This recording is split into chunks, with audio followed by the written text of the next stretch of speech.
وزیر اقلیتی امور پنجاب رمیش سنگھ اروڑا نے باور کرایا کہ پاکستان ہمیشہ سے امن کا خواہاں ہے۔ مودی حکومت نے نام نہاد پہلگام واقعے کو اقلیتوں کے خلاف کریک ڈاؤن کے لیے بہانے کے طور پر استعمال کیا۔ پہلگام فالس فلیگ اور بھارت میں اقلیتی برادری پر مظالم سے متعلق نیوز کانفرنس میں وزیر مملکت مذہبی امور کھیلداس کوہستانی نے کہا کہ دنیا کا کوئی مذہب دہشت گردی یا دوسرے مذہب سے نفرت کی اجازت نہیں دیتا۔ پاکستان نے پہلگام واقعے پر بین المذاہب ہم آہنگی کی اعلیٰ مثال قائم کی۔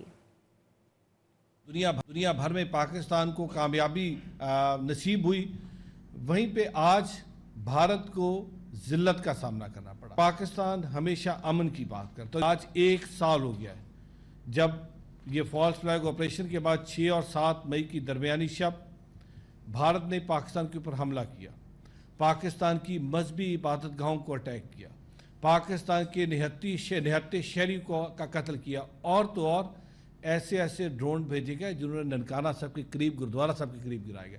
تو آج جو بھارت اپنے آپ کو ایک سیکولر ریاست کہتا ہے، وہ بھارت دنیا کے اندر ایک نام نہاد سیکولر ریاست بن کے سامنے آتا ہے۔ دنیا کا کوئی بھی مذہب دہشت گردی کی، دوسرے مذہب سے نفرت انگیزی کی اجازت نہیں دیتا، مگر وہ جو مودی سرکار ہے اس پہلگام کے سانے جو واقعہ تھا اس کو سارا اس جنگ سے جوڑا، اور مگر پاکستان نے ایک مذہبی ہم آہنگی کے، میں سمجھتا ہوں ایک اعلیٰ مثال قائم کی اس دوران۔